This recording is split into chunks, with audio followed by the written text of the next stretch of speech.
Visakha Puja Day, an important day for the world.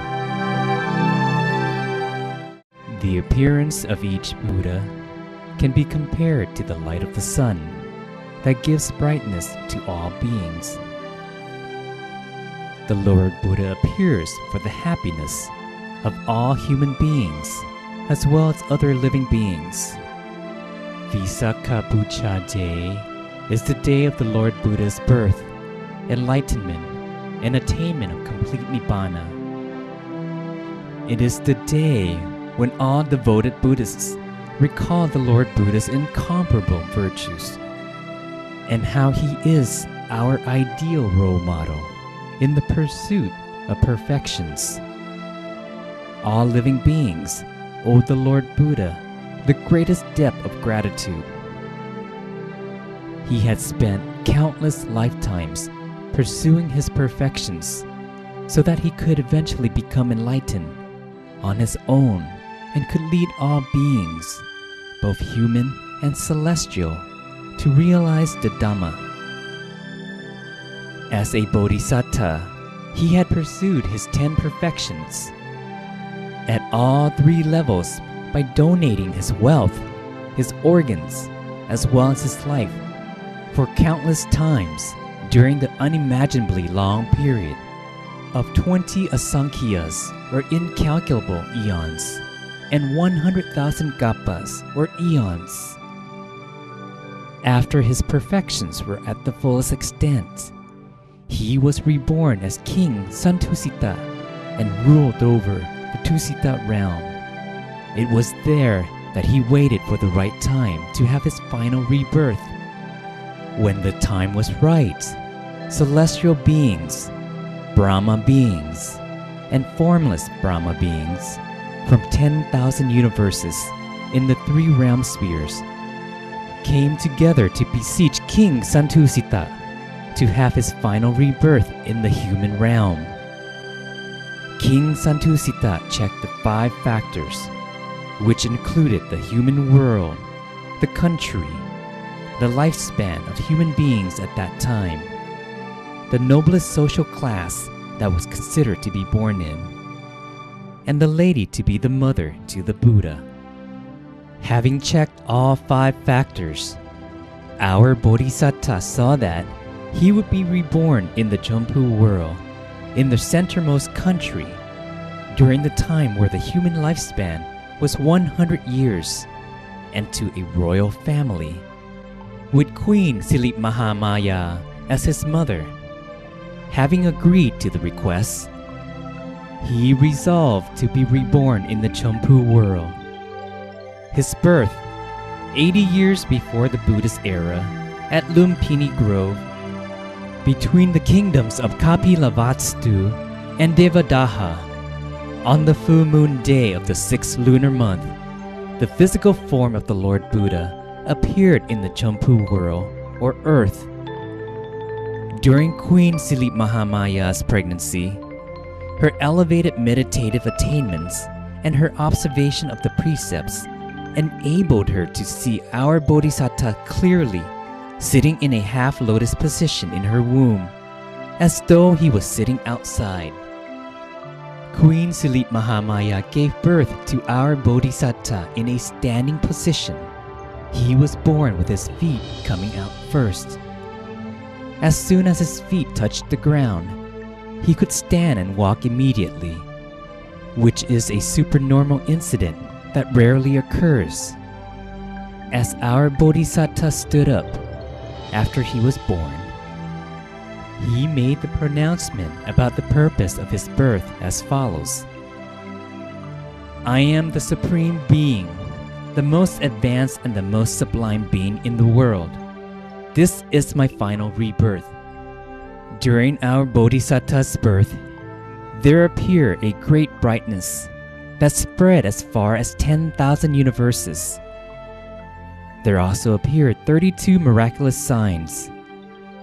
The great brightness pervaded the 10,000 universes, which is considered a rare supernormal event. When our Bodhisattva grew up, he saw the 4 divine signs as represented by the aged, the sick, the dead, and the monk. He was reminded that he had to choose monkhood because it was the best lifestyle to work towards the way out of suffering. He left the palace when he was 29 on the royal steed Gantaka to ordain by the river Neranjara. His enlightenment, it took place on the full moon day of the 6th lunar month. After having practiced perseverance for 6 long years, finally, one day, beneath the Bodhi tree, our Bodhisattva sat in a half-lotus position. Although lightning struck 100 times, he was not at all distracted. On the contrary, he vowed that, "My blood and flesh can dry up, leaving only skin, tendons, and bones. As long as I cannot attain enlightenment as the Buddha, I shall not leave this seat, but will continue to sit in meditation until the most elevated meditative attainments can be achieved." Our Bodhisattva's determination caused the evil Mara chief and the Mara spirit to stir. The evil Mara chief took over King Vasavati's body and forced him to be the celestial Mara and to perform his evil work for him along with the Mara troops. Our Bodhisattva was not in the least perturbed. However, the evil Mara chief tried to threaten him. He continued to keep his mind still and quiet and finally defeated the evil Mara chief as a result of his perfections, which had been pursued to the fullest extent after countless lifetimes. The Mara troops became frightened and were fearful of the perfect man's power of merit. They eventually dispersed and left him alone. The perfect man considered the 12 parts of the law of causation. He considered them both forward and backward. The 10,000 universes trembled 12 times, and the vibration reached as far as the subterranean water. He became enlightened as the Lord Buddha at dawn the next day. After attaining enlightenment, the Lord Buddha, with his deep compassion, taught his enlightened knowledge to all beings so that they too could realize the Dhamma. For the long period of 45 years, he had trekked far and wide to spread the teachings tirelessly and had helped a huge number of beings to realize the Dhamma and attain the different stages of purity. The Lord Buddha attained complete Nibbana when he was 80 years old. Attaining complete Nibbana on the full moon day of the 6th lunar month, 1 year before the Buddhist era, at the Salavin forest of Kusitnara Kingdom, our Lord Buddha attained complete Nibbana. His physical body expired and only the Dhamma body remained, which was the Lord Buddha's Dhammagaya. It was the Dhammagaya that entered Nibbana. Before his body expired, the Lord Buddha graciously gave his final advice to the Buddhist communities. The body is changeable and undergoes decay as a normal process.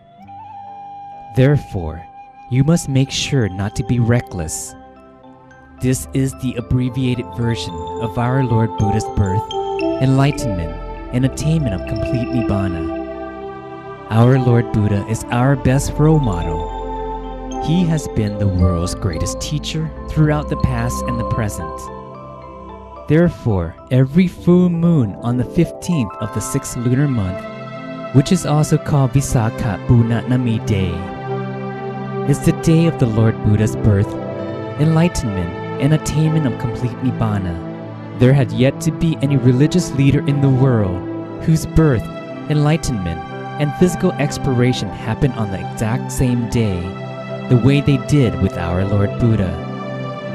The United Nations call this auspicious day a universally important day of the United Nations, or an important day of the world. Therefore, Visakha Puja Day is the day that the Buddhist communities should invite everyone in the world to think about the Lord Buddha and his pursuit of perfections, to come and study the Dhamma, because Dhamma can serve as our guiding light in this life, and later it can lead us to the celestial realm and Nibbana.